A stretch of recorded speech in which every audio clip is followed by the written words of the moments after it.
So I saw a bunch of photos about a billboard for Notion agents, and it just says, let them cook. Kyle, this is the Michael Jordan of Y-axis crimes. I know Michael Jordan. He is the baseball player, right? Technically correct. Superhuman combined with Grammarly with Coda. It seems like they're trying to create like a super app of sorts. Why is Pinterest so under-monetized? But Pinterest has the results of what you want people to think of you. Google has the dark truth of who you actually are. Scrolling through Twitter, I saw a headline that stopped me. The headline was, OpenAI needs to raise at least $207 billion by 2030 so it can continue to lose money. That is like pretty shady. From Mostly Media, it's Mostly Growth. Go-to-market strategist Kyle Poyar and CFO CJ Gustafson share smart takes on growing revenue and running a company. Pricing, unit economics, AI, leadership, candid insights for CEOs, CFOs, and CROs, or anyone else aspiring to climb to the C-suite. This is Mostly Growth. Hey, thanks for listening. We'll be right back after a word from our sponsors. As a CFO, you're expected to bring clarity to everything, including how your company manages ownership. The tools you use should make that easier, not harder. But when they come with hidden fees, data you can't always trust, and support you can't rely on, you end up with more frustration than clarity. That's where Pulley comes in. Pulley is a cap table management platform built for finance leaders who need accurate, decision-ready data from a system that works for your business, not against it. With Pulley, you get intuitive workflows, audit-ready reporting, and support you can count on, all backed by predictable pricing you can plan around, so you can stay compliant and make smarter decisions about your company's future. Manage everything from fundraise modeling to ASC 718 reporting to custom liquidity programs, all on one trusted platform. Hundreds of high-growth companies like Linear, Fathom, and Runway trust Pulley to help turn ownership into a strategic advantage. And joining them is now easier than ever. You can switch to Pulley in as little as 5 days. And for a limited time, they're offering 25% off your first year. To claim your exclusive offer, visit pulley.com/mostlymetrics. That is PULLEY.com/mostlymetrics. Please, guys, I really need this. Pulley.com/mostlymetrics. You just launched your new AI product. The new pricing page looks great. I'm talking crisp. But behind it, last-minute glued code, messy spreadsheets, and running ad hoc queries to figure out what to bill. Customers get invoices they can't understand. Engineers are chasing billing bugs. Finance can't close the books. Well, with Metronome, you hand it all off to the real-time billing infrastructure that just works. Reliable, flexible, and built to grow with you. They turn raw usage events into accurate invoices, give customers bills they actually understand, and keep every team in sync in real time. Whether you're launching usage-based pricing, managing enterprise contracts, or rolling out new AI services, Metronome does the heavy lifting so you can focus on your product, not your billing. That's why some of the fastest growing companies in the world like OpenAI and Anthropic run their billing on Metronome. Visit metronome.com to learn more. That's metronome.com. I'm back. Welcome back, CJ, and welcome to another episode of Mostly Growth. Are you guys birders at all? Like the scooter? No, not the scooter, the actual animal. Oh, it's a different topic than I expected. Continue. They're real. I know people like to say birds aren't real. They're real. So I was hosting my sister-in-law for Thanksgiving, and she is like the world's biggest birder, going out to Minnesota to photograph like rare birds that hang out there in the winter when it's like -10 degrees. But she got me into this birding app and birding documentary called Listers, which is on YouTube. It's about these two stoner guys who have never really done birding, and they decided to do a big year. Have you heard of this? Like what a big year is? Is it like a bucket list year? It's like kind of a competition among birders. It's like who can see the most birds over the course of an entire year. It's kind of like how many Pokemon can you collect over a year? And some people see like 600-700 birds a year, which is wild, but you kind of have to like travel the country to see like, because different birds migrate in different places. So it's like this documentary of these people that never did birding. They go, try to see as many as they can.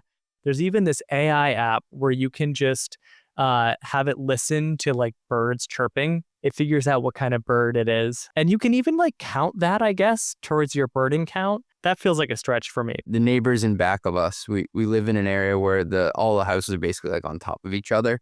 So you can kind of always see what's going on. And the house just sold to a new couple. They have their lights on at all times of the day and night. So they must sleep with all the lights on in the house, or they don't sleep. And then whenever you look in to see what they're watching on TV, they're always watching BBC. So I assume they're British, but I've never spoken to them. We're just very fancy. They installed this huge pole in the backyard that looked like it was like almost like a clothesline or like some ancient torture tool, but it ended up being a bird feeder. So they have like 17 different types of bird feed hung around this thing. So the app for bird listening and identification is called Merlin, but then there's an app called eBird where you can put in your location and it'll tell you if there's like an unusual bird that's hanging out in your area. Like, oh my God, this like crazy owl or something is in my local park. So if you ever see like a horde of random birders with big cameras out in your neck of the woods, check out eBird to find out what they're stalking. So my sister-in-law, she wanted to go to a cemetery because there was a bird that she hadn't seen before. She showed pictures of the bird. It's just like a tiny generic bird. I have to say though, when people are this crazy passionate about something, Kyle, I think whatever this app is must make bank because these people are willing to pay for a hobby that they love. I think it's run by Cornell University. I don't even know if they charge, but I think if someone were to make a commercial app here, they could actually make bank. This is what I'm doing right after recording this. I'm going to try to vibe code a birding app. Vibe code a birding app. All right, Kyle. So I don't know if you've been watching M&A in the software markets lately, but there have been some really interesting combinations going on here. It feels like there are, I don't want to call them legacy SaaS companies because they're not, but they're pre-AI SaaS companies. It seems like they're trying to create like a super app of sorts or to essentially create a monopoly within their small sector. Superhuman, the email operating system, combined with Grammarly, who I think we all saw kind of take a hit from ChatGPT where you could spell check things on that, with Coda, which helps with productivity.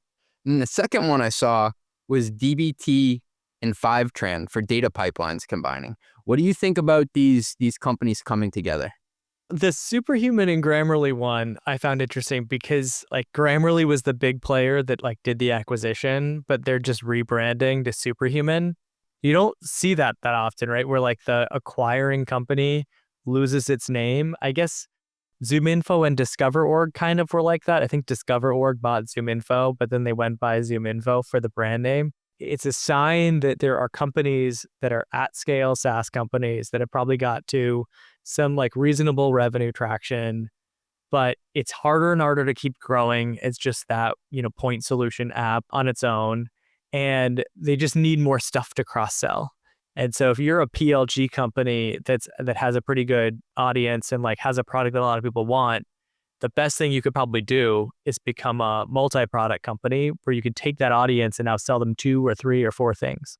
They got to do a documentary someday on the Superhuman Coda Grammarly acquisition because not only did the names changed, right? Like you think about Grammarly it seemed like the bigger company doing the acquiring. They changed the name to Superhuman. The CEO and CFO of Coda, the smallest of the 3, are now the CEO and CFO of the combined entity. So in that way, it's like a reverse merger. And I can't even think of another time when this happened. This is like musical chairs, but on a whole new level. Like CFO, you think, well, dude, you're the first one out, right? You may as well start looking for a new job to then become the CFO of a massive combined entity. If I was to bet, I bet that they're approaching $1 billion in revenue combined.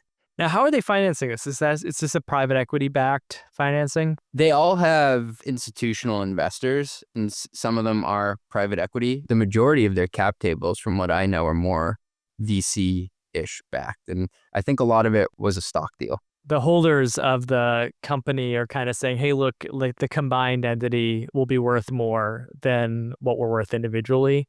And so like, let's go for something at scale. I guess this reminds me the Navan IPO and that they were going to test the public market for how small of a company could go public these days. I think this is also showing like you have to have real scale in order to attract like public market types of investors. What I had heard anecdotally is DBT and Fivetran were essentially like, oh, well, we'll be well through, call it 500 million in revenue. So give it a year or two, and now we can IPO combined. But on our own, that's going to be tough to do. A different kind of investor is willing to invest when they've got $5 or $10 billion.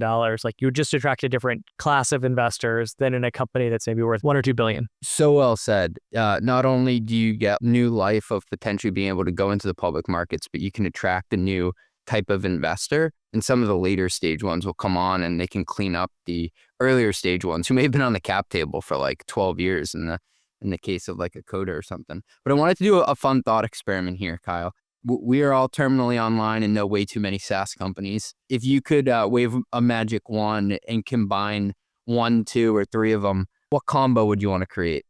I'd love to combine Microsoft Office, so Word, PowerPoint, Notes, all in one. No, just playing.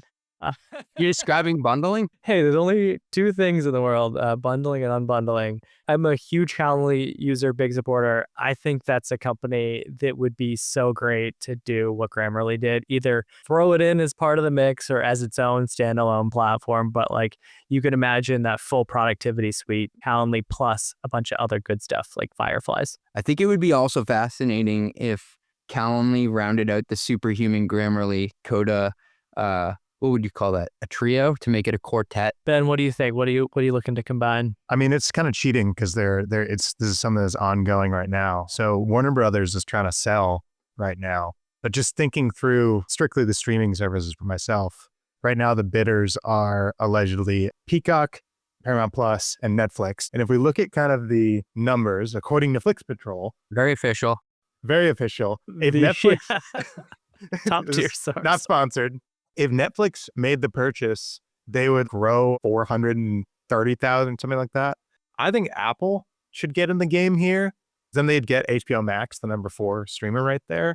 They'd leapfrog Disney Plus, but they also have a very good, I think, model for their streaming service, which is like a loss leader already because they have the backstop of the physical products. If I'm protecting my, shows that I love and watch, I feel like Apple might have the best success there. To bring it back to software, I came up with one other one. I think there are a lot of these productivity and note-taking apps out there trying to compete with Monday, who is the 800-pound gorilla in the room. Combining someone like Airtable and a Miro could do some damage. Let's see what Flix Patrol has to say about their sizes. Up next, Tom Tunga's had a post recently called Private Equity, the New Distribution Channel for AI Startups. First off, the stats that he offered were incredible, and it validates, I think, a lot of what I've been researching for Looking for Leverage, which is a newsletter that I launched a year ago because I felt like private equity backed CFOs and CEOs didn't have like a water cooler to hang out around. There was a lot of stuff written for the VC-backed hypergrowth companies. What he points out, Kyle, is that the number of public companies has literally been cut in half. So it was around 6,600, he said, in 2000. And now it's 3,550. I thought it was about cut from like 8,000 to 4,000. But either way, it's gone down. And at the same time, the number of PE-owned companies in the US, it's gone from 2,000 to 14,300. So people say software is eating the world. Private equity is really eating the world. Consulting firms and other services firms identified PE as a distribution channel like decades ago. Like my old consulting firm, one of our best sources of leads was private equity. Like we could work with them on a diligence project for a new asset they were looking at acquiring. Then we could work with them on a project for that company and then a follow-on project. And then when they had the next company, they would think of us. Plus people from the PE firm would go to another PE firm. And then we could get in with that new PE firm and take on business. Like it was a very high expansion and very sticky distribution channel. A little bit hard to break into and earn their trust. Oh man, that worked well. And so I could certainly see that playing a role for tech companies too. Well, it's a one-to-many distribution channel. Definitionally, a channel is how to have a force multiplier in terms of how you reach other companies. And a lot of these majority-owned private equity companies, like if you looked at Vista Equity or Thoma Bravo, like you think the CFOs there are making decisions like in a vacuum? No, they're checking in with the majority owners to say, hey, what do you think about this? Does this align with your value creation strategy? It's harder to break in, but if you're a trusted advisor there, let's say you're selling, I don't know, like an invoicing solution. I know for a fact, a lot of these PE backed companies need bespoke reporting solutions for their metrics. And there are companies that are literally building software products just for private equity companies so they can better report back to the mothership. It's helpful to have a value proposition for the PE player and for the portfolio company. And while that adds like a multi-sided network part of the equation, that's what gets the PE firm is incentivized to bring in their portfolio. They're not looking for like a multi-portfolio company discount, although that couldn't hurt. They want to have some business value for themselves in it. I feel like when CFOs first started to adopt AI, everyone was just focused on the go-to-market angle. How do we incorporate AI into how we make money? So how do we price and package it as a product that people will buy so we can make more revenue? When I talk to private equity-backed CFOs, Kyle, they're not talking about revenue at all. They're talking about how do we get more operational efficiency so we don't have to hire more people. And it's not about laying off people. It's how do we avoid the next incremental hire? And all the discussions I have with them are how to find efficiencies within the org. And they're trying to drill in more specifically is like, there's a lot of ways that you can use like a decagon or something for customer support. Okay, how do you apply something like that to get leverage within R&D, within marketing? And that's, I think, where a lot of the innovation and discovery is going on, but doesn't get talked about as much because it's not as sexy as getting to 100 million in revenue with an AI product like Intercom. Like that's super cool, but that is not what the private equity CFOs are talking about. It's such a different conversation than if you go to the VC-backed companies. The VC-backed folks are like, hey, if we want to 10x this year, we can't hire fast enough. We need AI to be able to support our growth objectives. PE companies are probably not growing nearly that fast, but they're looking to find ways to increase EBITDA and, lever up the business more and, be able to take costs out of the business. And so there's a different talk track, but the value proposition of AI products is like particularly salient for PE owned businesses. I think the big things though are there needs to be a sizable value proposition. And so this needs to be one of the critical tools for their portfolio companies that can drive very meaningful ROI. If we're talking about like, hey, this is a product that you're going to spend $10,000 a year on, it might make you incrementally more productive. PE is not going to be a great distribution channel for that kind of business. If it's like a multi-$100,000 purchase, but the savings drives like multi-million-dollar operating improvement, now that partner at the PE firm, they see real carry dollars for helping their portfolio companies adopt this. That's so well said. I also think there's something that we should point out around sales cycles, right? Everybody wants to focus on like the sexy $1 billion plus, the JP Morgans of the world, the Fortune 500, but there are way more middle market private equity backed companies out there, and they can flip and do a deal a lot faster than JP Morgan can get that through compliance. So if you're selling software, no, it may not be $1 million deal, but you can do some incredible $50,000, $100,000, $200,000 deals with these mid-market companies in a deal cycle that makes sense. Private equity companies certainly move fast. One piece of advice I would have for folks, though, is that when you sell to PE-backed companies, those PE firms often acquire multiple other companies that they'll roll in to that parent company. And so make sure you have a pricing model that allows for expansion when that happens. So I work with a number of companies that maybe sell to like manufacturing, for example, or dental practices or something. And it's a PE-backed dental roll-up. They've sold to the first, big platform in the dental roll-up. These additional practices get added to the mix. But those incremental practices that get added mean the contract doesn't really increase very much. Like there's such big volume discounts or there's no expansion motion because these are unlimited deals. And so make sure you can keep scaling as that underlying asset scales. Shout out to Maz. We'd love to have you on the pod. Next topic I had was around signals and signal-based selling. And so friend of the pod, Brendan Short, he wrote a piece called Generic Signals Are Getting Commoditized, Niche Symbols Are the New Alpha.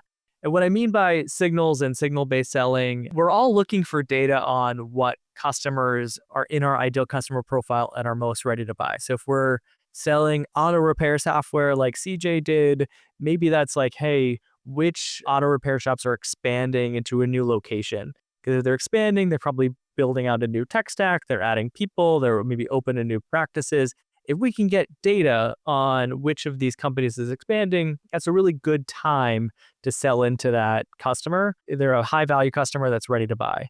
It also means AI can do some pretty interesting outbound campaigns to them, because if you have really cool signal on a company, You don't need that personalized of an email. The email can just be about the signal that you found out online. This has been old news in some ways. Like everyone that sold to other tech companies would always be on the lookout for a new funding round, so that if they saw a company just raise $50 million, you knew they were going to be hiring sales and marketing function. So if you were in sales tech, you were going to go reach out and cold outbound to this company that had a fundraising announcement. Then as that got commoditized and everyone started doing that, started looking at how do you get private signals of fundraising announcements before someone's announced it, right? But signals of it happened beforehand. Anytime that people find these plays that work really well, everyone starts to try to copy them, and you have to keep looking for that newest and newest and newest iteration. Otherwise, you're a step behind. I was going to actually reference, like when you raise a round, your inbox is just crowded by SDRs trying to sling you whatever wares they're hawking. Hey, saw you just raised a great Series C. Do you need a new ERP? It reminded me of alt data that hedge fund managers will use. So it's the non-financial information that will help you determine like if a company is going to hit earnings or something like that. So an example would be, people are always trying to game like, how is Peloton going to do? So they'll look at like how many reviews have they had on their site? How many users, if they can find it, have like created new profiles, things like that. Just trying to get that extra proprietary taste of information. Kyle, this article hit on, I think they call it commoditized data versus, I think the word was niche. It wasn't proprietary, but basically like more specific. What's your take on that? There are data signals that are getting commoditized. So like fundraising announcements, everyone has access to that. The third-party signals that are very readily available. You can't really rely on that anymore unless you're maybe in an industry where you're the only game in town. This means people have to look for either specific signals that they can build themselves, or they can leverage their own data. So it's something that they have some sort of insight on that the broader market doesn't have. And so I think you're right with some of these hedge funds. And it's like taking the approach of a hedge fund and applying it to a tech company. Like I remember hearing stories about hedge funds would buy access to data via like live feeds when things like the Michigan Consumer Sentiment like report would come out. That was always a really big indicator of like how people were feeling about the economy.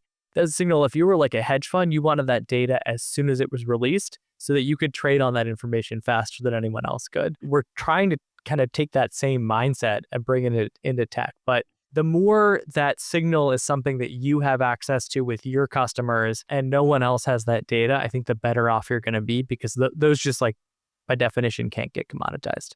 I was talking to my friend who was a hedge fund manager, and he was telling me about this household name company that is a PLG motion. So most of their sales go through Stripe. You could go on and buy something, call it for like $20, $100. They're willing to burn that. And it would give you an invoice back, Kyle, and it would have an invoice number on it. And what they discovered before the company realized it was happening is the invoice numbers were sequential. It wasn't an auto-generated thing. So like you would go in and it would be invoice number 1,420. And so then they'd go back 1 month later and buy something again for $100, and then they'd be on invoice 10,220. And they knew the average selling price, so they actually knew almost to the pin how much net new ARR they were adding just by looking at the invoice numbers. Some of the things people do is super creative, and then they like don't want to talk about it until everyone finds out eventually. I remember some VCs look at like credit card data for that reason. And there's, places where you can buy, aggregate credit card information. You can start to see which PLG companies are growing fastest based on the number of credit card purchases that are processed in a given month. You also hear about it going in the opposite direction and not going well. Like they can tell based on what your Google searches are if you're pregnant as a woman or not. And there was a girl who was searching stuff online. And so they started sending her like baby coupons and stuff in the mail from all these companies that sell like cribs and stuff. And then her parents saw it getting sent to the house and like, what the hell is this? And then she found out that she was actually pregnant. So like it was, the internet knew before anybody else, just based on the signals and what you search online. It's getting pretty creepy. I'm sure for like a 14 or 15-year-old kid, the internet knows they're LGBT before they do. Can get probably pretty dicey. I was interviewing the team at Safety Culture, which is a vertical software company in the kind of safety checklist and inspection space. not that sexy sounding of a category, but like surprisingly interesting. And they could pull public data from government websites about who had OSHA violations. And that's a signal for them that someone needs safety inspection software, like naturally. So you could look at like how many violations they've had, whether they're increasing the frequency of violations, if there's multiple sites that have violations. Like you can start to actually not just look at the violation as a signal, but then there's roll-ups of violations as their own signals. That's actually, to me, a really great use case for AI, because AI is only as good as the underlying data that you have to act on that AI. That data, there's so much data, it's like too much for an individual person. But that's where you can actually get a lot of leverage out of AI in your go-to-market. I remember I asked somebody, why is Pinterest so under-monetized? Because you're literally just telling it what you want or what you're thinking of buying. Like, they should be making a lot more. And they said something along the lines of, Pinterest has the results of what you want people to think of you. Google has the dark truth of who you actually are. Yeah, that's funny. People, I guess, are aspirational on Pinterest, but it's not necessarily what they're going to buy. It's what they want other people to think they're going to buy. You don't type into Pinterest, does this look infected? Well, that's what's going to be interesting with ChatGPT, because ChatGPT is now the newest source for pretty sensitive information, and it's going to allow people to either advertise probably on ChatGPT, or they're going to start to facilitate purchases on ChatGPT. How good are people going to be at separating the personal ChatGPT from the business? Oh, yeah. Because it kind of auto logs you in. And so if you're asking a personal question with your company, does that mean like your company now knows you're asking about an infection? Like in your example, like that starts getting a little dicey. This is probably the first place that we've truly had everything that's work and life related. Like I'm working on launching a new product, so I'm asking ChatGPT that. I'm also asking it like, what is this mile pace for a half marathon time? Like that is a personal thing that I'm looking, but it's all kind of in one place. That was a humble brag, by the way. That was a Pinterest search. Next up, we got business blunders. Kyle, I hope you're ready for some sports references. CJ's going to test you. I'll go easy on you, Kyle. This is the Michael Jordan of Y-axis crimes. I know Michael Jordan. He is a baseball player, right? Technically correct. So this is a chart of the population living in extreme poverty in United States versus China. Oh, wow. So China dropping like crazy, was at 80%. Now it's close to 0%. The US looks like it's climbing a lot, but it's basically been around 1%. 0 to 80% on the left side, and then going from 0 to 1% on the right side feels a little disingenuous. Where is this from? Ben, what was that movie site? The Flicks? Yeah, the Flicks Cops or Flicks Patrol. It was so bad that Twitter added in readers added context they thought people might want to know. The graph compares inconsistency poverty measures. The upper bounds of the China graph is 80%. The US graph can only go up to 1%. And it says this was published in The Guardian, but based on the World Bank data. Like, this is why journalists should not be making charts. This is a y-axis crime of mass proportions here. Well, I had a business blunder that was also calling out journalism, but also applies to tech companies. I was scrolling through Twitter and I saw a headline that stopped me. It was from the Financial Times. The headline was, OpenAI needs to raise at least $207 billion by 2030 so it can continue to lose money. That is like pretty shady. I mean, like, I was actually like very interested in clicking on that because of that headline. Like, it takes some balls to have that kind of headline. Yeah, like tell me how you really feel about them. Part of me wants to try clickbait headlines like that. I've done it a couple times in my newsletter, but people hate it when I do clickbait. I'm torn so much. Like, you only have so much trust with your audience, and I'd much rather try to like increase that trust. And whenever you publish a clickbait headline like this that doesn't live up to expectations, like that is the fastest way to lose trust with folks. The funniest part of this to me, Kyle, is HSBC just catching a total stray here. Like, this was not their headline. Yeah. HSBC estimates. They're like, dude, we didn't say continue to lose money.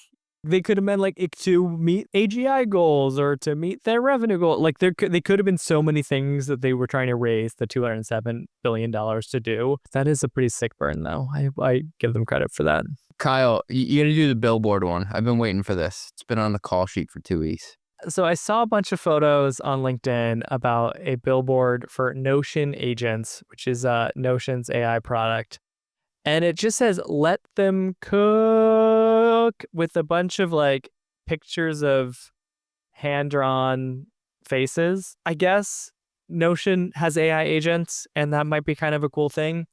This strikes me as like the most San Francisco billboard ever. Like whenever I've driven around San Francisco, where like you walk through the San Francisco airport, I feel like every billboard used to be like a cloud for your cloud, the only secure cloud, the cloudy cloud. And now it's like AI and AI agents. And it's like, I just don't think this is doing anything for anyone. Like, who is this for? I just like that they put 9 O's. Honestly, it's more so the influential people driving through San Francisco are like, oh, Notion has some cool AI agents. I should check it out. More so than it's like for customers. I think about billboards and bus stop pictures in SF less as a way to get customers and just more like virtue signaling to other people in the tech community. You think they're mostly just trying to drive up the prices for realtors? Because I feel like realtors and injury lawyers and stuff. You got to compete with Notion and their VC budget. Are you in any of these? I think you're the one with the flower on its head. Or maybe the rubber duck. I don't know. Yeah, the rubber duck for sure. I'm definitely the rubber duck. I'm definitely not the one with the goatee, because I've been trying to grow one for 34 years and it's not coming in. What's the AI agent that's a person with a rubber duck on its head? Just a silly little guy. Would you call it silly AI? No, a silly little guy. I'm the awkward one with the glasses. I'm the customer support agent before the real O's. Next up, we've got pricing in the real world. We've talked some streamers, but it's time to keep talking streamers. CJ, you're a Spotify user, right? Hardcore. And YouTube, Ben? No, YouTube Music. Wow.